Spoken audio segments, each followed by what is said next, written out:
30 Saint मिलने के बाद। उस दिन सुबह 9 बजे माइक और मैं मिसेस मार्टिन के लिए काम कर रहे थे। वो भली और धैर्यवान महिला थीं। वो हमेशा कहती थी कि माइक और मुझे देखकर उन्हें अपने दोनों बच्चों की याद आ जाती है जो अब बड़े होकर दूर चले गए हैं। हालांकि वो भली थीं, लेकिन वो कड़ी मेहनत में यकीन करती थीं और हमें काम में लगाए रखती थीं। हम 3 घंटे तक डिब्बा बंद सामानों को शेल्फ से उतारते थे, फेदर डस्टर से हर डिब्बे की धूल साफ करते थे और फिर उन्हें दोबारा करीने से जमा देते थे। ये बहुत ही नीरस और थकाऊ काम था। माइक के डैडी को मैं अपना अमीर डैडी कहता हूं और उनके पास इस तरह के 9 छोटे सुपरमार्केट थे, जिनमें से हर एक में बड़ी कार पार्किंग थी। वो 7-11 कन्वीनियंस स्टोर्स के शुरुआती संस्करण थे, छोटे किराना स्टोर जहां लोग दूध, ब्रेड, बटर और सिगरेट जैसे सामान खरीदते थे। समस्या ये थी कि तब हवाई में एयर कंडीशनिंग का ज्यादा चलन नहीं था और गर्मी के कारण स्टोर्स के दरवाजे बंद नहीं रहते थे। सड़क और पार्किंग की तरफ वाले स्टोर के दरवाजे खुले रहते थे। जब भी कोई कार पास से गुजरती थी या पार्किंग में आकर खड़ी होती थी तो हर बार धूल का गुबार उठता था और स्टोर में घुसकर डिब्बों पर बैठ जाता था। हम जानते थे कि जब तक एयर कंडीशनिंग नहीं आएगा तब तक हमारे पास नौकरी रहेगी। 3 सप्ताह तक माइक और मैं मिसेस मार्टिन के पास जाते रहे तथा 3 घंटे तक काम करते रहे। दोपहर तक हमारा काम खत्म हो जाता था और वो हमारे हाथ में 3 छोटे सिक्के थमा देती थीं। देखिए, सन 1950 के दशक के बीच 9 साल की उम्र में भी 30 सेंट कमाने में कोई खास खुशी नहीं होती थी। तब कॉमिक बुक 10 सेंट में आती थी, इसलिए मैं अपना पैसा आमतौर पर कॉमिक बुक्स पर खर्च करता था और फिर घर चला जाता था। चौथे सप्ताह के बुधवार तक मैं ये काम छोड़ने का मन बना चुका था। मैं काम करने के लिए सिर्फ इसलिए तैयार हुआ था क्योंकि मैं माइक के डैडी से पैसे बनाना सीखना चाहता था और अब मैं 1 घंटे में 10 सेंट की गुलामी कर रहा था। उससे भी बढ़कर उस पहले शनिवार के बाद मैंने माइक के डैडी को देखा तक नहीं था। अब मैं काम छोड़ रहा हूं, मैंने लंच के समय माइक को बताया। स्कूल नीरस था और अब मेरे पास शनिवार नहीं थे जिनकी मैं राह देख सकूं, लेकिन ये 30 सेंट थे जिनकी वजह से मेरा दिमाग खराब हो गया था। इस बार माइक मुस्कुराया। तुम किस बात पर हंस रहे हो? मैंने गुस्से और कुंठा में पूछा। डैडी ने कहा था कि ऐसा ही होगा। उन्होंने कहा था कि जब तुम छोड़ने का फैसला कर लो तब वो तुमसे मिलना चाहेंगे। क्या? मैंने आवेश में कहा। वो इंतजार कर रहे थे कि मैं इससे उकता जाऊं। कुछ, माइक बोला। डैडी अलग तरह के हैं। वो तुम्हारे डैडी की तरह नहीं सिखाते हैं। तुम्हारे मम्मी डैडी बहुत बोलते हैं, मेरे डैडी शांत हैं और कम बोलते हैं। इसलिए तुम इस शनिवार तक इंतजार कर लो, मैं उन्हें बता दूंगा कि तुम काम छोड़ने का फैसला कर चुके हो। तुम्हारा मतलब है कि मेरे साथ नाटक खेला गया है? नहीं, दरअसल नहीं, लेकिन शायद हो भी सकता है। डैडी शनिवार को बता देंगे। शनिवार को कतार में इंतजार करना। मैं माइक के डैडी का सामना करने को तैयार था। मेरे असल डैडी भी उन पर नाराज थे। मेरे असल डैडी, जिन्हें मैं गरीब डैडी कहता हूं, सोचते थे कि अमीर डैडी बाल श्रम कानूनों का उल्लंघन कर रहे थे और उनकी जांच होनी चाहिए। मेरे शिक्षित गरीब डैडी ने मुझसे वो मांगने को कहा जिसका मैं हकदार था, कम से कम 25 सेंट प्रति घंटा। गरीब डैडी ने मुझसे कहा कि अगर मेरी तनख्वाह नहीं बढ़ती है तो मुझे तुरंत नौकरी छोड़ देनी चाहिए। वैसे भी तुम्हें उस घटिया नौकरी की जरूरत नहीं है, मेरे गरीब डैडी ने तैश में कहा। शनिवार की सुबह 8 बजे मैं माइक के घर पहुंचा और दरवाजा माइक के डैडी ने खोला। बैठ जाओ और कतार में इंतजार करो, उन्होंने मेरे दाखिल होते समय कहा। फिर वो मुड़े और बेडरूम के पास बने अपने छोटे से ऑफिस में गायब हो गए। मैंने कमरे में चारों ओर देखा, मगर मुझे माइक कहीं नहीं दिखा। अजीब सा महसूस करते हुए मैं सावधानी से उन दोनों महिलाओं के पास बैठ गया जो मुझे 4 सप्ताह पहले वहीं दिखी थीं। वो मुस्कुराईं और सोफे पर थोड़ा सा खिसक कर मेरे लिए जगह बना दी। 45 मिनट गुजर गए और मैं आग बबूला होने लगा। तकरीबन 30 मिनट पहले दोनों महिलाएं उनसे मिलकर वहां से जा चुकी थीं। एक अधिक उम्र का आदमी वहां 20 मिनट तक बैठा था और अब वो भी निकल कर जा चुका था। मकान खाली था और यहां मैं हवाई के उस सुहाने दिन एक सीलन भरे अंधेरे लिविंग रूम में बैठा था और एक लालची आदमी से बात करने का इंतजार कर रहा था जो बच्चों का शोषण करता था। मुझे ऑफिस में इधर उधर कागज सरकने की आवाजें सुनाई दे रही थीं। वो फोन पर बात कर रहे थे और मुझे नजरअंदाज कर रहे थे। मैं उनसे मिले बिना ही बाहर जाने के लिए तैयार था, लेकिन किसी कारण मैं रुक गया। आखिर 15 मिनट बाद ठीक 9 बजे अमीर डैडी अपने ऑफिस के बाहर निकले। बिना कुछ कहे उन्होंने मुझे हाथ से ऑफिस में आने का इशारा किया। अमीर डैडी ने अपने ऑफिस की कुर्सी को घुमाते हुए कहा, मुझे लगता है कि तुम वेतन बढ़वाना चाहते हो या तुम नौकरी छोड़ने वाले हो। रुआंसी आवाज में मेरे मुंह से निकला, देखिए आप समझौते की अपनी शर्त पूरी नहीं कर रहे हैं। 9 साल की उम्र में किसी वयस्क से मुठभेड़ करना सचमुच डरावना था। आपने कहा था कि अगर मैं आपके लिए काम करूंगा तो आप मुझे सिखाएंगे।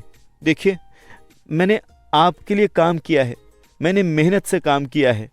आपकी खातिर काम करने के लिए मैंने अपने बेसबॉल मैचों की कुर्बानी दी है, लेकिन आपने अपना वादा नहीं निभाया और मुझे कुछ भी नहीं सिखाया।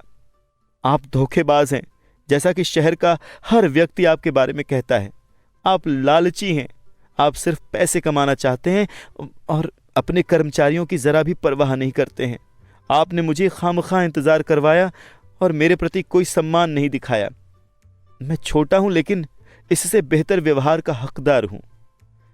अमीर डैडी अपनी घूमने वाली कुर्सी में आगे पीछे झूलने लगे। अपनी ठुड्डी पर हाथ रखकर उन्होंने मुझे एकटक देखा। बुरा नहीं है, उन्होंने कहा, 1 महीना भी नहीं हुआ और तुम वही भाषा बोल रहे हो जो मेरे ज्यादातर कर्मचारी बोलते हैं। क्या? मैंने पूछा। मैं समझ नहीं पाया कि वो क्या कह रहे थे, इसलिए मैंने अपना दुखड़ा जारी रखा। मैंने सोचा था कि आप अपना वादा निभाएंगे और मुझे सिखाएंगे। इसके बजाय आप मुझ पर अत्याचार कर रहे हैं। यह जुल्म है, सरासर जुल्म है। मैं तुम्हें सिखा रहा हूं, अमीर डैडी ने धीमे स्वर में कहा। आपने मुझे क्या सिखाया है? कुछ भी नहीं, मैंने गुस्से से कहा। जब मैं चंद सिक्कों के बदले काम करने के लिए तैयार हो गया, उसके बाद से आपने मुझसे बात तक नहीं की है। 1 घंटे के बदले 10 सेंट? हाँ, मुझे तो सरकार से आपकी शिकायत करनी चाहिए। आप जानते हैं हमारे देश में बाल श्रम कानून है।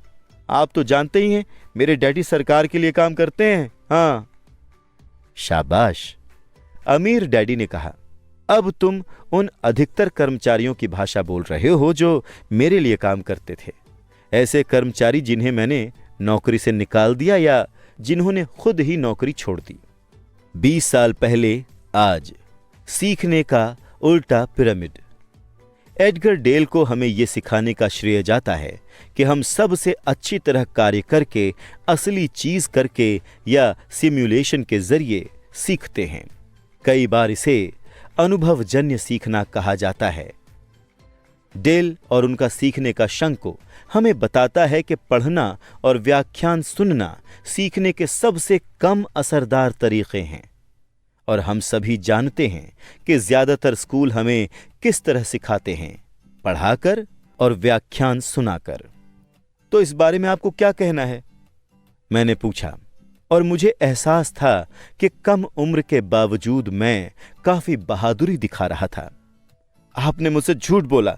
मैंने आपकी खातिर काम किया और आपने अपना वादा पूरा नहीं किया। आपने मुझे कुछ नहीं सिखाया। कौन कहता है कि मैंने तुम्हें कुछ नहीं सिखाया? अमीर डैडी ने शांति से पूछा। देखिए, इस दौरान आपने कभी मुझसे बात तक नहीं की। मैंने 3 सप्ताह तक काम किया और आपने मुझे कुछ नहीं सिखाया। मैंने मुंह बनाकर कहा। क्या सिखाने का मतलब बोलना या व्याख्यान देना ही है? अमीर डैडी ने पूछा। और क्या, मैंने जवाब दिया। देखो, इस तरह वो तुम्हें स्कूल में सिखाते हैं। उन्होंने मुस्कुराते हुए कहा। लेकिन जीवन तुम्हें इस तरह से नहीं सिखाएगा। और मेरा मानना है कि जीवन सबसे अच्छा शिक्षक होता है। अधिकतर समय जीवन आपसे बात नहीं करता है, यह आपको एक तरह से धक्का देता है। हर धक्के के साथ मानो जीवन कहता है, जाग जाओ, कोई चीज है जो मैं तुम्हें सिखाना चाहता हूं। यह आदमी कैसी बेसिर पैर की बातें कर रहा है, मैंने मन ही मन सोचा। जीवन मुझे धक्का दे रहा है, यानी वो मुझसे बात कर रहा है। अब मैं जान गया था कि मुझे अपनी नौकरी हर हाल में छोड़ देनी चाहिए। मैं एक ऐसे आदमी से बात कर रहा था जिसे हवालात में बंद करने की जरूरत थी। अगर तुम जीवन के सबक सीखते हो तो इससे तुम्हें बहुत ज्यादा फायदा होगा। अगर नहीं सीखते तो जीवन तुम्हें बस चारों तरफ धक्के देता रहेगा। लोग दो चीजें करते हैं। कुछ लोग जीवन के धक्के खाते रहते हैं, दूसरे नाराज होते हैं और पलट कर धक्का देते हैं। लेकिन वो अपने बॉस या अपनी नौकरी या अपने पति या पत्नी के खिलाफ अपना गुस्सा निकालते हैं। वो नहीं जानते हैं कि ये जीवन है जो उन्हें धक्के दे रहा है। मुझे पता नहीं था कि वो किस बारे में बात कर रहे थे। जीवन हम सभी को धक्के मारता है। कुछ लोग हार मान लेते हैं और बाकी जूझते हैं। कुछ लोग सबक सीख लेते हैं और आगे बढ़ जाते हैं। वो जीवन के धक्कों का स्वागत करते हैं। इन गिने चुने लोगों के लिए इसका मतलब यह होता है कि उन्हें कुछ सीखने की जरूरत है और उन्हें कुछ सीख लेना चाहिए। वो सीख लेते हैं और आगे बढ़ जाते हैं। ज्यादातर लोग छोड़ देते हैं और कुछ लोग तुम्हारी तरह लड़ते भी हैं। अमीर डैडी खड़े हो गए और उन्होंने लकड़ी की पुरानी जर्जर खिड़की को बंद किया जिसे मरम्मत की जरूरत थी। अगर तुम ये सबक सीख लेते हो तो तुम बड़े होकर बुद्धिमान, दौलतमंद और सुखी युवक बनोगे। अगर तुम नहीं सीखते हो तो तुम जिंदगी भर अपनी समस्याओं के लिए अपनी नौकरी, कम तनख्वाह या बॉस को दोष देते रहोगे। तुम जीवन भर उस बड़े मौके की उम्मीद करते रहोगे जो आकर तुम्हारी तमाम आर्थिक समस्याओं को हल कर दे। अमीर डैडी ने यह देखने के लिए मेरी तरफ देखा कि क्या मैं उनकी बात सुन रहा था। उनकी आंखें मेरी नजरों से मिलीं। हम एक दूसरे को एकटक देखते रहे और अपनी आंखों से संवाद करते रहे। आखिरकार जब मैं उनके संदेश का मतलब समझ गया तो मैंने अपनी नजरें फेर लीं। मैं जान गया कि उनकी बात सही थी। मैं उन्हें दोष दे रहा था जबकि सीखने का आग्रह मैंने खुद किया था। मैं जूझ रहा था। अमीर डैडी ने आगे कहा, अगर तुम इस तरह के इंसान हो जिसमें जरा भी हिम्मत नहीं है तो जीवन के हर थपेड़े, हर धक्के के सामने तुम हार मान लोगे। अगर तुम इस तरह के इंसान हो तो तुम जिंदगी भर सुरक्षित तरीके से खेलते रहोगे, सही चीजें करोगे और किसी ऐसे वक्त का इंतजार करोगे जो कभी आएगा ही नहीं। फिर तुम एक नीरस बूढ़े आदमी की तरह मर जाओगे। तुम्हारे बहुत से दोस्त तुम्हें सचमुच पसंद करते होंगे क्योंकि तुम बहुत अच्छे, मेहनती इंसान थे। लेकिन सच तो यह है कि तुमने जीवन के धक्कों के आगे घुटने टेक दिए थे।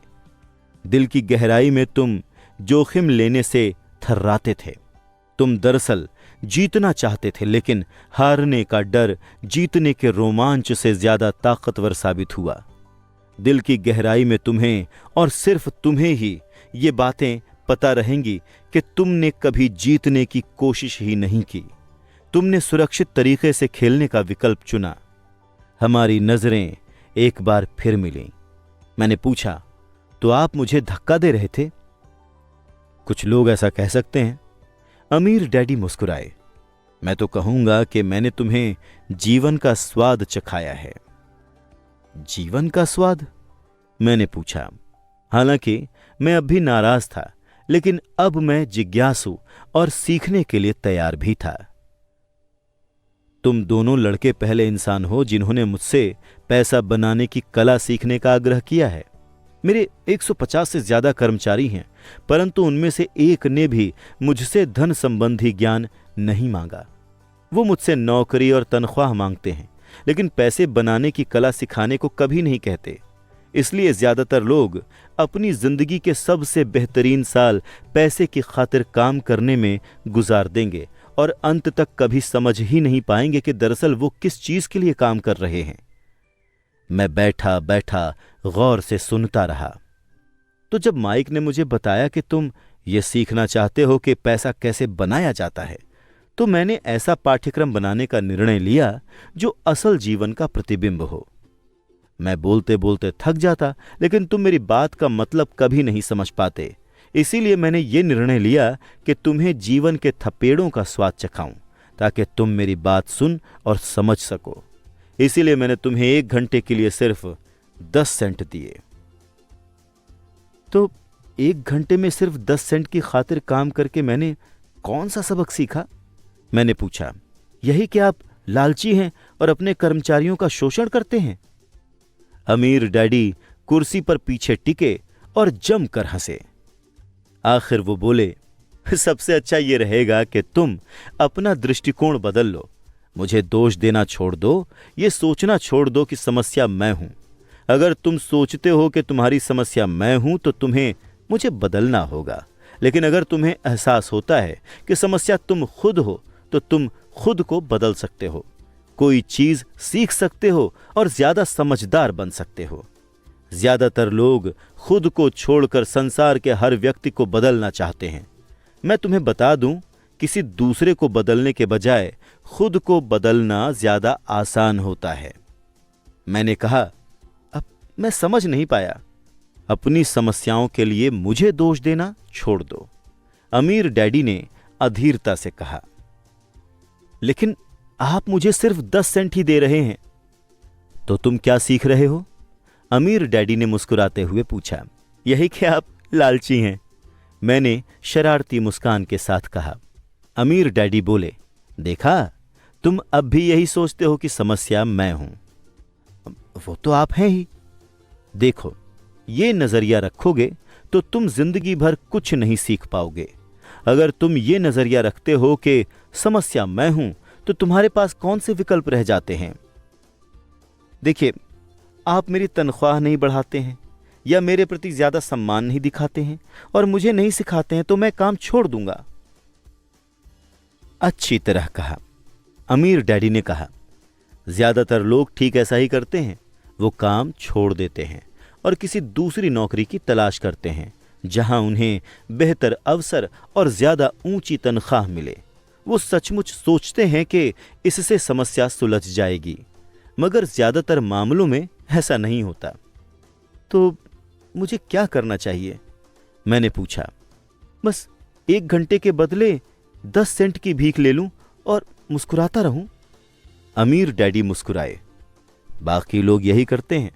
वो ये सोचकर तनख्वाह बढ़ने का इंतजार करते हैं कि ज्यादा पैसे से उनकी समस्याएं सुलझ जाएंगी। अधिकतर लोग बस इसे स्वीकार कर लेते हैं। कुछ लोग अपनी वर्तमान नौकरी के अलावा दूसरी नौकरी करके ज्यादा कड़ी मेहनत करते हैं, लेकिन वहां भी उन्हें कम तनख्वाह को स्वीकार करना पड़ता है। मैं बैठा बैठा फर्श को घूरता रहा और उस सबक को समझना शुरू करने लगा जो अमीर डैडी सिखा रहे थे। मुझे एहसास हो गया था कि यह जीवन का स्वाद था। आखिर मैंने नजरें उठाकर पूछा, तो समस्या किस चीज से सुलझेगी? इससे, उन्होंने कहा और अपनी कुर्सी पर आगे झुककर मेरे सर को हल्के से थपथपाया। तुम्हारे कानों के बीच की चीज से।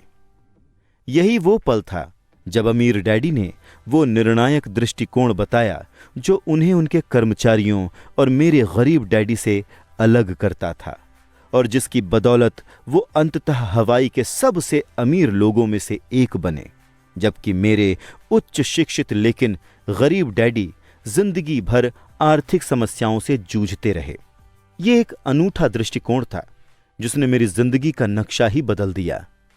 अमीर डैडी ने बार बार मुझे ये दृष्टिकोण सिखाया जिसे मैं पहला सबक कहता हूं। गरीब और मध्यम वर्गीय लोग पैसे के लिए काम करते हैं, अमीर लोग पैसे से अपने लिए काम कराते हैं। अब तक मेरे गरीब डैडी ने मुझे जो सिखाया था शनिवार की उस उजली सुबह मैंने उससे एक बिल्कुल ही भिन्न दृष्टिकोण सीखा। 9 साल की उम्र में ही मैं समझ गया कि दोनों डैडी चाहते थे कि मैं सीखूं। दोनों ही डैडी मुझे पढ़ने के लिए प्रोत्साहित करते थे, बस अध्ययन के विषय अलग थे। मेरे उच्च शिक्षित डैडी सलाह देते थे कि मैं वही करूं जो उन्होंने किया था। बेटे, मैं चाहता हूं कि तुम जमकर पढ़ाई करो, अच्छे ग्रेड लाओ, ताकि तुम्हें किसी बड़ी कंपनी में सुरक्षित नौकरी मिल सके, और यह सुनिश्चित करना कि उसमें बेहतरीन सुविधाएं भी मिलें। मेरे अमीर डैडी चाहते थे कि मैं ये सीखूं कि पैसा कैसे काम करता है, ताकि मैं इससे अपने लिए काम करा सकूं। ये सबक मैं किसी क्लासरूम के कारण नहीं, बल्कि उनके मार्गदर्शन के कारण जीवन भर सीखने वाला था। मेरे अमीर डैडी ने अपने पहले सबक को जारी रखते हुए कहा, मुझे खुशी है कि तुम 10 सेंट प्रति घंटे पर काम करने पर नाराज हुए।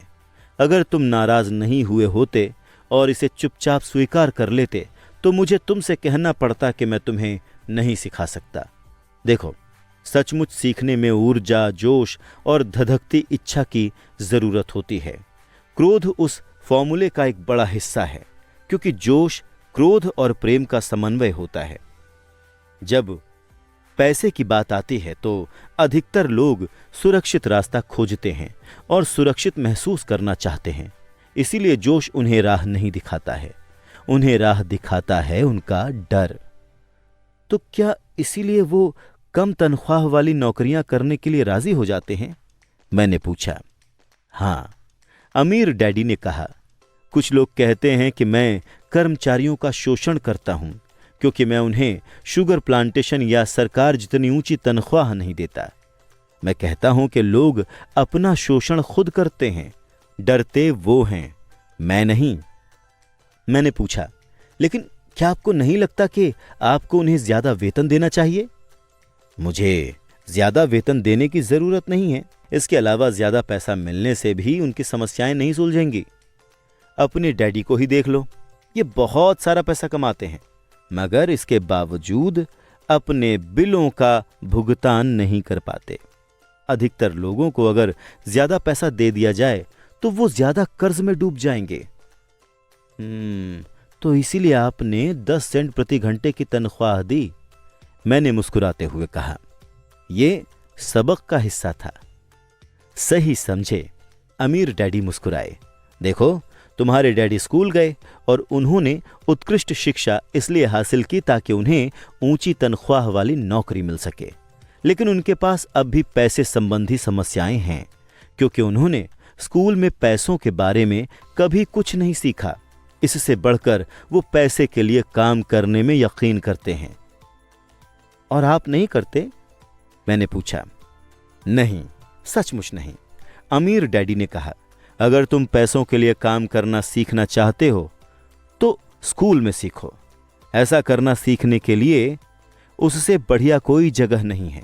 लेकिन अगर तुम ये सीखना चाहते हो कि पैसे से अपने लिए काम कैसे कराया जाए, तो तुम्हें ये मैं सिखाऊंगा, पर तभी जब तुम सीखना चाहोगे।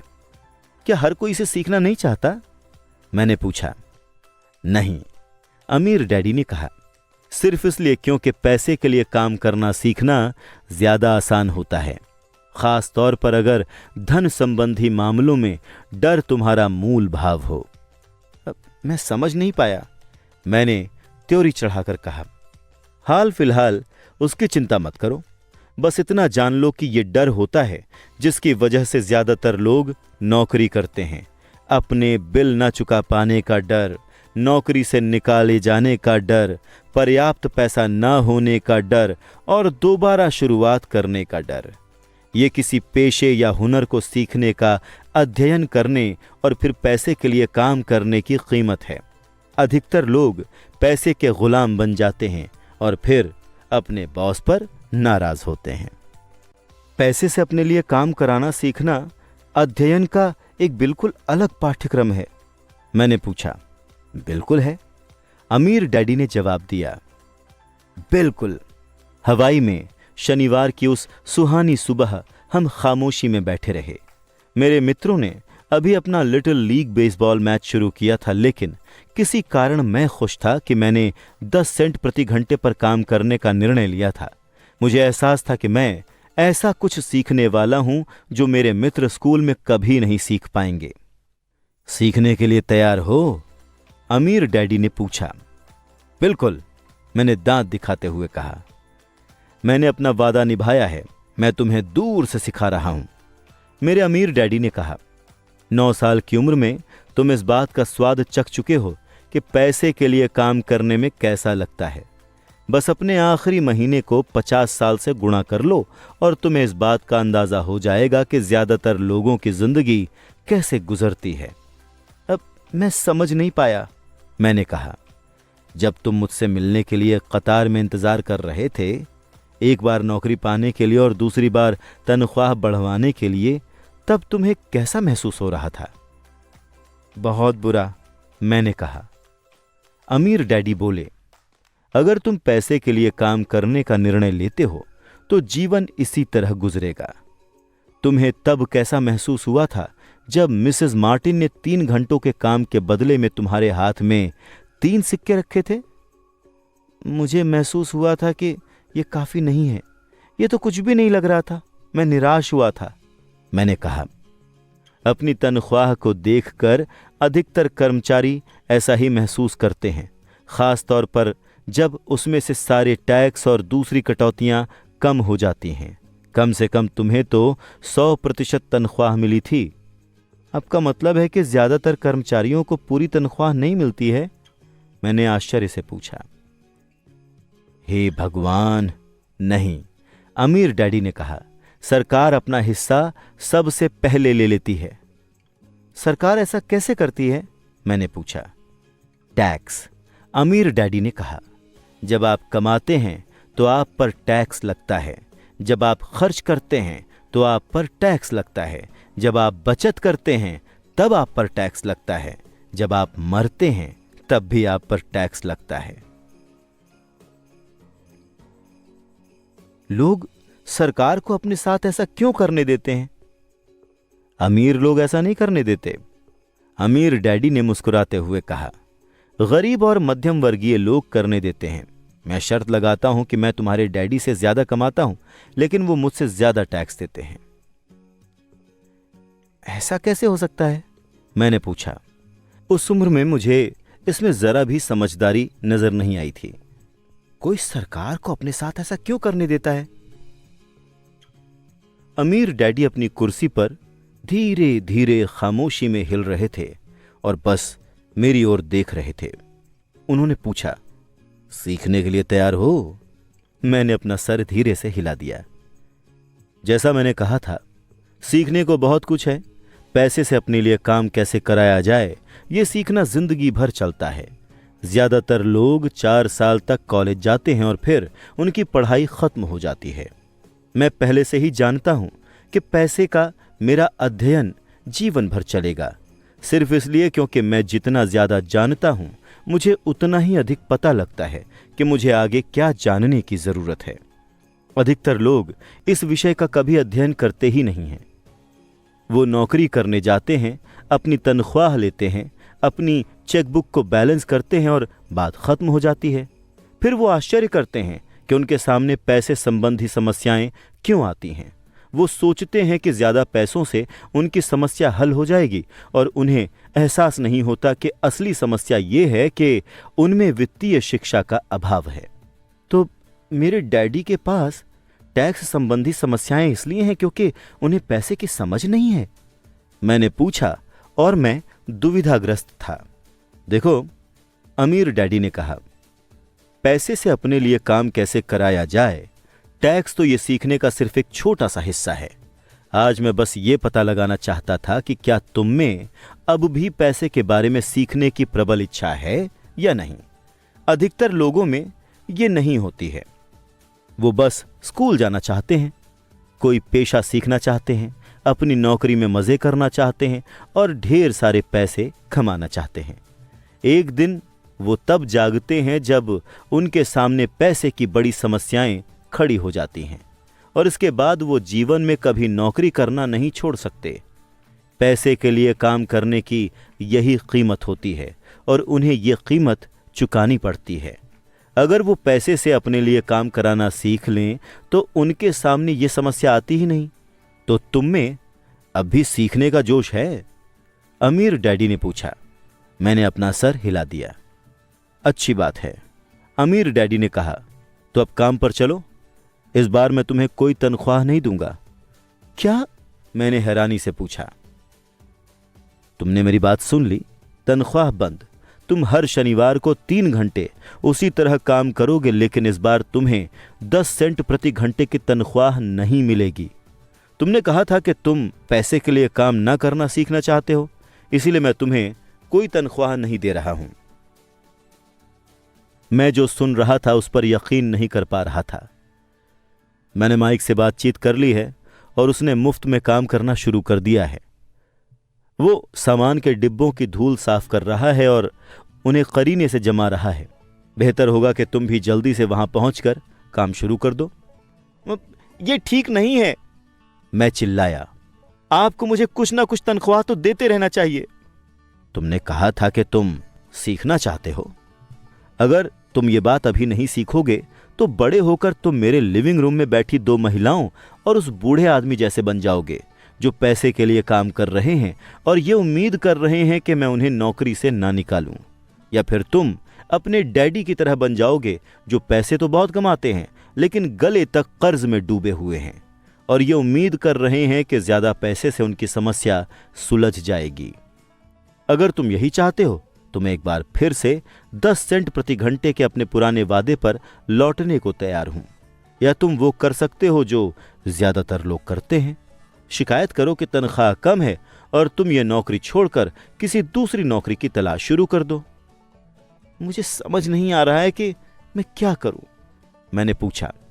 अमीर डैडी मेरे सर को थपथपा कर बोले, इसका इस्तेमाल करो।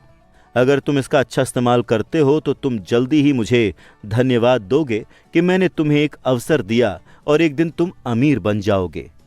मैं वहां खड़ा रहा। मुझे अब भी यकीन नहीं हो रहा था कि मुझे कितना घटिया विकल्प दिया जा रहा था। मैं तनख्वाह बढ़वाने आया था और इसके बजाय अब मैं मुफ्त में काम करने वाला था। अमीर डैडी एक बार फिर से मेरा सर थपथपा कर बोले, इसका इस्तेमाल करो, अब जाओ यहां से और अपने काम में जुट जाओ। सबक नंबर 1, अमीर लोग पैसे के लिए काम नहीं करते। मैंने अपने गरीब डैडी को यह नहीं बताया कि अब मैं मुफ्त में काम कर रहा हूं। उन्हें यह बात समझ में नहीं आती।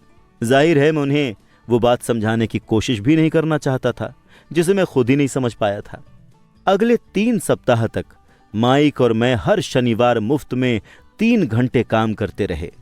काम से मुझे दिक्कत नहीं थी और वक्त गुजरने के साथ दिनचर्या ज्यादा आसान हो गई, लेकिन मुझे बेसबॉल मैच चूकने का मलाल था और कॉमिक बुक्स न खरीद पाने का अफसोस भी। तीसरे सप्ताह की दोपहर को अमीर डैडी वहां आए।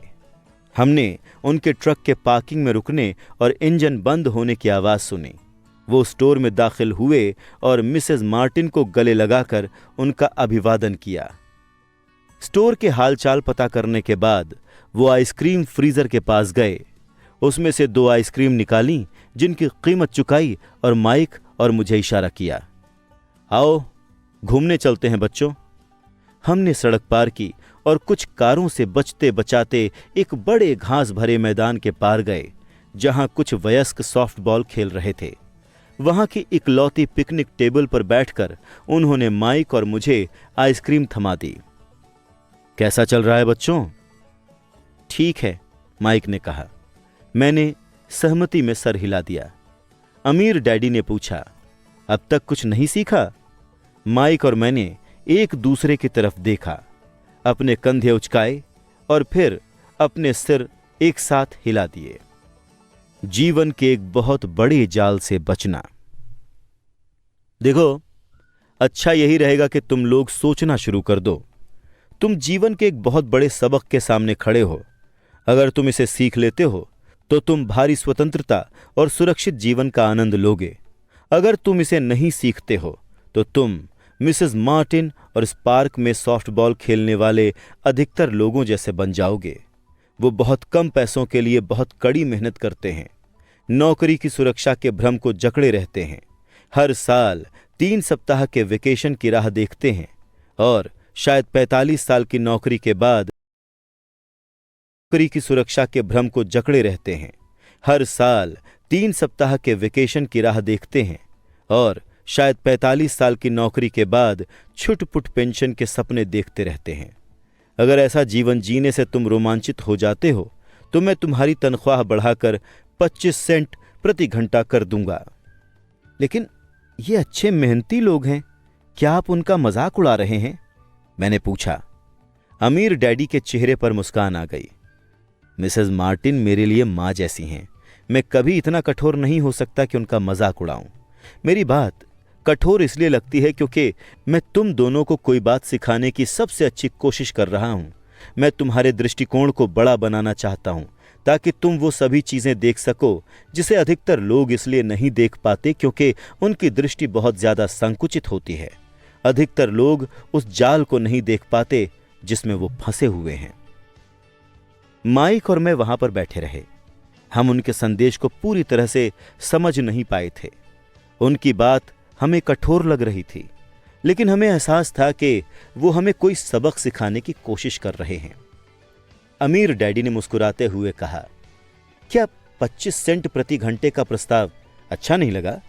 क्या इससे तुम्हारे दिल की धड़कन तेज नहीं हुई? मैंने अपना सर इनकार में हिलाया। हालांकि दरअसल ये तेज हो गई थी। 1 घंटे के काम के बदले में 25 सेंट मेरे हिसाब से बहुत बढ़िया सौदा था। अमीर डैडी ने चालाकी से मुस्कुराते हुए कहा, अच्छा तो मैं तुम्हें 1 घंटे के बदले में $1 दूंगा। अब मेरा दिल तेजी से दौड़ने लगा। मेरा दिमाग चीख चीख कर कह रहा था, इसे मान लो, मान लो। मुझे अपने कानों पर भरोसा नहीं हो रहा था, फिर भी मैं चुप रहा।